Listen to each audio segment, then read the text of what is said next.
Hi friends, मी विठ्ठल जोशी. या व्हिडिओमध्ये आपण नागपूर जिल्हा परिषदेने 2020मध्ये आरोग्य सेवक पदासाठी लेखी परीक्षा घेतली. या परीक्षेमध्ये इंग्लिश ग्रामरवर 15 प्रश्न विचारण्यात आले होते. त्या 15 प्रश्नांची उत्तरं आपण पाहणार आहोत. या पेपरमधील तांत्रिक 40 प्रश्न व मराठी व्याकरणाचे प्रश्न याच्यावर मी 2 सेपरेट व्हिडिओ बनवलेले आहेत. ते व्हिडिओसुद्धा तुम्ही पाहून घ्या. जर तुम्हाला आरोग्यशास्त्र, मराठी व्याकरण, इंग्लिश ग्रामर, अंकगणित, बुद्धिमत्ता चाचणी यासाठी ऑनलाईन क्लास लावायचे असतील तर 8806068618 या माझ्या व्हॉट्सअप नंबरवर ऑनलाईन क्लास म्हणून मेसेज करा. तुम्हाला क्लासची माहिती दिली जाईल.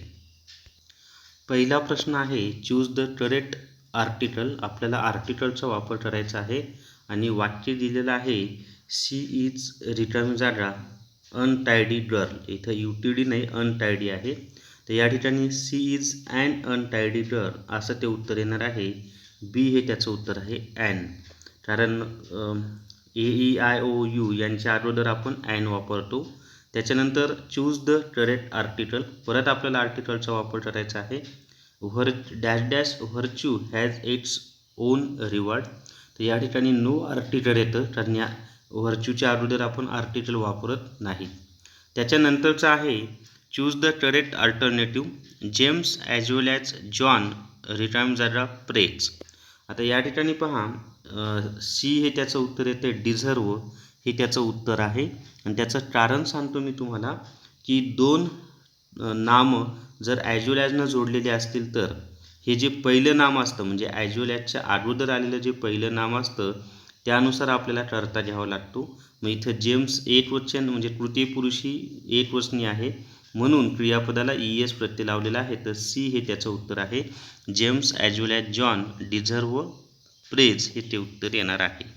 त्याच्यानंतर म्हणजे 10-16चा प्रश्न होता तो, use correct verb form of a verb given in bracket. म्हणजे कंसामध्ये आपल्याला एक क्रियापद दिलेलं आहे, त्याचं योग्य म्हणजे कोणतं क्रियापद तिथं वापरता येईल हे त्याचं आपल्याला पाहायचं आहे.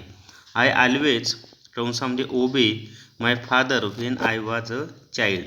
आता याचं जे उत्तर आहे ना ते आहे ओबेड. त्याचं कारण सांगतो की हे वाक्य पास्ट टेन्सचं आहे. मग I always obeyed my father when I was a child असं ते वाक्य होईल. इथं आय वॉज असल्यामुळं इथं आपल्याला क्रियापदाचं दुसरं रूप घ्यावं लागणार आहे, म्हणून ए हे त्याचं उत्तर आहे. सिक्वेन्स ऑफ टेन्स याच्यावरचा हा प्रश्न आहे. Fill in the blanks. रिकामी जागा भरायची आपल्याला. Dash dash you speak French. तर या ठिकाणी पहा, कॅन यू स्पीक फ्रेंच असं उत्तर येणार आहे. तर सी हे त्याचं उत्तर आहे, कॅन यू स्पीक फ्रेंच. प्रश्न विचारलेला आहे. त्याच्यानंतर चूज द करेक्ट व्हर्ब. आपल्याला परत एकदा क्रियापदाचं योग्य रूप वापरायचं आहे. ही सेड डॅट ही रिकामी जागा रिटर्न टुमॉरो. तर याचं उत्तर वूड येतं, कारण हे इनडायरेक्ट स्पीचचं वाक्य आहे. आणि मग इनडायरेक्ट स्पीचच्या वाक्यात म्हणजे इथं जर रिपोर्टिंग व्हर्ब भूतकाळातील असेल तर डॅटच्या वाक्यामध्ये आपल्याला विल असेल तर त्याचं वूड करावं लागतं, शाल असेल तर शूड करावं लागतं. मग इथं टुमॉरो हा शब्द भविष्यदर्शक आहे, म्हणजे डेफिनेटली इथं वूड किंवा शूड पाहिजे. तर ही नंतर आपण वूड वापरतो, तर बी हे त्याचं उत्तर आहे. आणि इनडायरेक्ट स्पीचच्या वाक्यामध्ये आपण डॅटच्या जे वाक्य आहे त्याच्यामध्ये विलच्या ऐवजी वूड घेतो, शॅलच्या ऐवजी शूड घेतो. आणि इथं ही नंतर विल येतं, पण हे भूतकाळाचं वाक्य असल्यामुळं आपण वूड घेतलेलं आहे.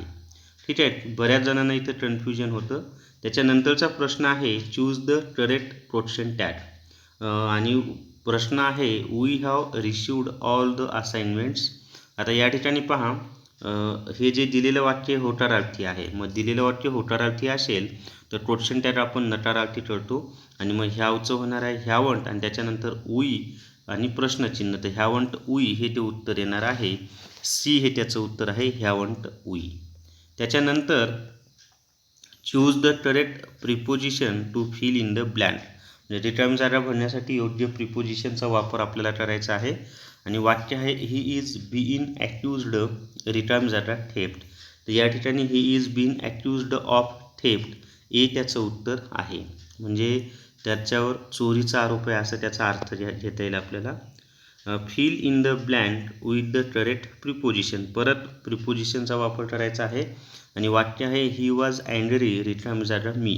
तर या ठिकाणी पहा he was angry with me असं येणार आहे आणि अँग्री विथ हे सोबत म्हणजे नेहमी अँग्रीच्या नंतर विथच वापरतो आपण, पण तिथं जर मॅड असतं तर मॅड ॲट असं वापरतात, हे पण लक्षात ठेवा.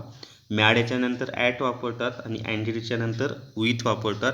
आणि एखाद्या व्यक्तीवर किंवा माणसावर जर तुम्ही रागावलेला असाल तर अँग्री विथ वापरलं जातं आणि एखाद्या परिस्थितीवर रागावलं असेल तर अँग्री ॲट असं वापरलं जातं, हे सुद्धा माहिती असू द्या. 25 नंबरचा प्रश्न आहे चूज द करेक्ट अल्टरनेटिव्ह आणि रिकामी जागा इज अँड अमेरिकन डॉग. तर या ठिकाणी पहा it is and American dog असं येणार आहे. तर 25चं उत्तर सी आहे. त्याच्यानंतर चूज द करेक्ट अल्टरनेटिव्ह आणि ही इज सिनियर रिकामी जागा मी. तर या ठिकाणी he is senior to me असं येणार आहे. सी हे त्याचं उत्तर आहे. He is senior to me. 27वा प्रश्न आहे the house is quiet make it negative. आता घर शांत आहे, मग त्याचा निगेटिव्ह काय होईल? The house is not noisy, म्हणजे घरामध्ये गोंधळ नाही, म्हणजे घर कसं आहे? शांत आहे. तर बी हे त्याचं उत्तर आहे. त्याच्यानंतर 28वा प्रश्न पाहूया. Choose the correct synonym publish. तर पब्लिश या शब्दाचा आपल्याला समानार्थी शब्द निवडायचा आहे.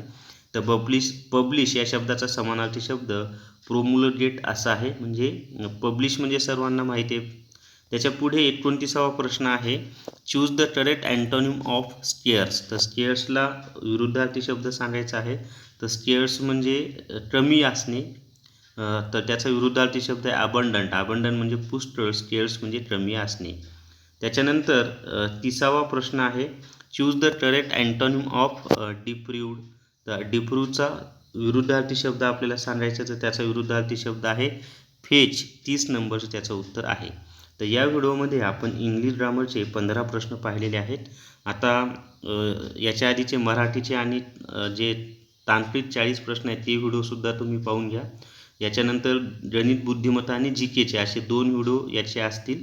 तर या व्हिडिओमध्ये एवढीच माहिती. या व्हिडिओला जास्तीत जास्त लाईक करा, शेअर करा आणि विठ्ठल जोशी हे यूट्यूब चॅनल सबस्क्राईब करा. Thank you very much.